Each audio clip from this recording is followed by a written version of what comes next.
થોડા મળતા હતા, હવે વધારે મળવાના પ્રયત્ન. બરાબર છે. લોકો એવું કોર્પોરેશન વાળા એવું વિચારે છે કે જે અડધો જીવ જતો હતો ને હવે પૂરે મરી જાય, આ પ્રયત્ન ચાલી રહ્યા છે. લોકોને મળવા માટેના પ્રયત્ન છે.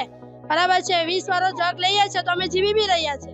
જો 20 વર્ષ જગનું કઈ જગ્યાએ ના હોત આ પ્લાનિંગ તો અમારે તો મરવું જ હતું ને પાણી વગર. ગંદુ જ પાણી પીવાનું. એટલે પોતે સરકાર અધિકારી એવું કહેવા માંગે છે કે ગંદુ પાણી પીવો અને જનગણતરી ઓછી કરો, મરી જાઓ તમે લોકો.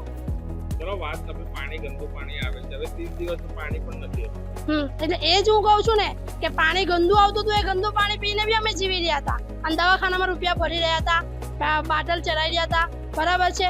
આ તો સારું કે 20 વર્ષ થોડો જગ લઈને પાણી પીતા હતા. હવે સરકાર એવું કહે છે કે 1 મહિનો પાણી નહીં આવશે અને આવશે તો એ ટીપું આવશે. બરાબર. અમારે તો ટીપું પણ નથી આવતું. તો અમારે જીવવાનું કેવી રીતે? અમારો રસ્તો શું મળશે?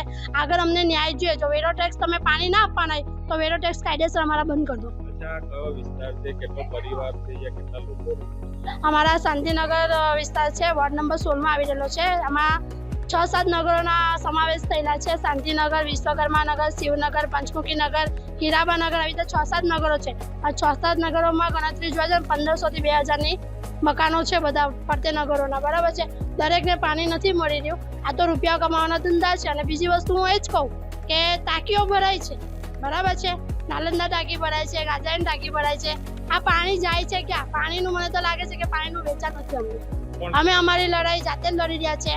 નેતા વોર્ડ નંબર 16 માં ચંદ્રકાંત શ્રીવાસ્તવ છે અને અલકાબેન છે. ભાજપના ચૂંટાયેલા જાગૃતિબેન મકવાણા છે અને વિજયભાઈ ચૌહાણ છે. વોટ આપીને તો હું નહીં, દરેક જણ પસ્તાયા છે. દરેક જણ પસ્તાયા કે હવે આવતા 5 વર્ષ પછી તો અમારે એવી જ ઈચ્છા છે કે અમારે કોઈને વોટ જ નથી આપવા. રીતુબેન ગોસાઈ. પાણી કેટલા દિવસથી શું તકલીફ પડી રહી? તકલીફ તો હવે પાણી નહીં આવે એટલે ઘરમાં વપરાશમાં આમ તેમ પરિવારમાં જોઈએ એટલે આમ વપરાશ પૂરતા આવતું નહીં. અઠવાડિયું થઈ ગયું છે. હવે કોર્પોરેશન એક જાહેરાત કરી છે 30 દિવસ પાણીના સંપો સાફ કરવામાં આવશે. તો હવે પાછી વધુ તકલીફ પડશે એવું છે. તો પછી અમારે પછી સમસ્યાનું પછી કહીએ કારણ શું કરશો?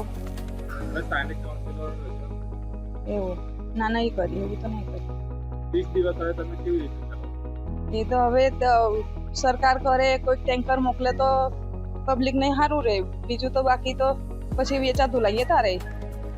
અત્યારે કેવી રીતે તમે એડજસ્ટ તો હવે થોડું મોટર ચાલે છે, થોડી વાર આમ તેમ કરીને વાપરીએ ને ચલાવીએ ને પેલું પાણી લઈએ પાછું પીવાનું વેચાતું એવું ચલાડીએ છે. રાધાબેન.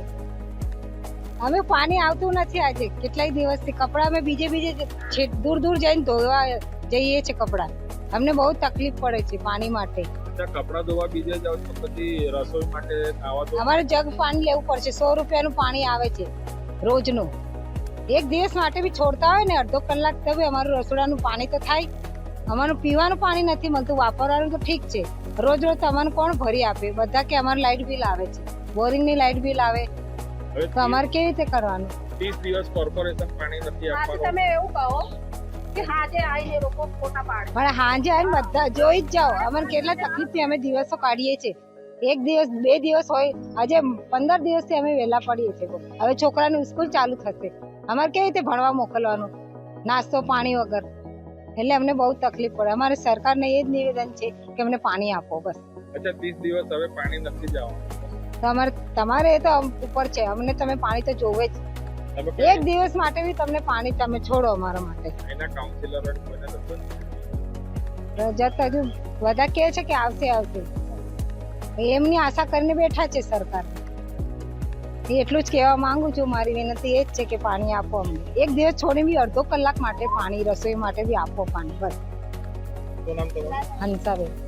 કયો વિસ્તાર છે? કેટલા દિવસથી પાણીની અમે અઠવાડિયે 10 દિવસ જ પાણી હારું મારીએ. 1 ડેગડા નહીં આવતું પાણી. વિચાતા લાઈન અમે પીએ ખાઈએ. તો હવે પાણી હારું કેટલું મગજ મારી છે અને કોઈ જોવા હોય નહીં આવતા. હવે તો અઠવાડિયે 10 દિવસ છે. કોને વોટ આપ્યો? હવે વોટ જેને આપા એને આપા, પણ હવે પાણી નહીં આવતું. તો પ્રાથમિક જરૂરિયાત છે તો કાઉન્સિલર તો પહેલા આવું એને પણ આવતા નહીં કોઈ. વોટ આપીને ના વોટ આપી નહીં પાસતા હતા, પણ પાણી તો આવવા જોઈએ. હવે આ ડંકી મેં કાઢી કાઢી નીકાળીએ અમે. જે 30 દિવસ પાણી નહીં આવવાની એવી જાહેરાત ઓ બાપ રે, 30 દિવસ પાણી નહીં આવે પછી અમે મરી જઈએ આખા મોહલ્લા વાળા. પછી તો એ કાઉન્સિલરને રજૂઆત કરી. હવે તો બધા નીકળે તો જ ખબર પડે ને. અમે તો બધાને જ કહીએ ચલો આપણે બધા નીકળીએ, જેને વોટ આપે છે એના ઘરે જઈએ, બીજું શું કરીએ. એવું છે. શું નામ છે? સુનીતાબેન.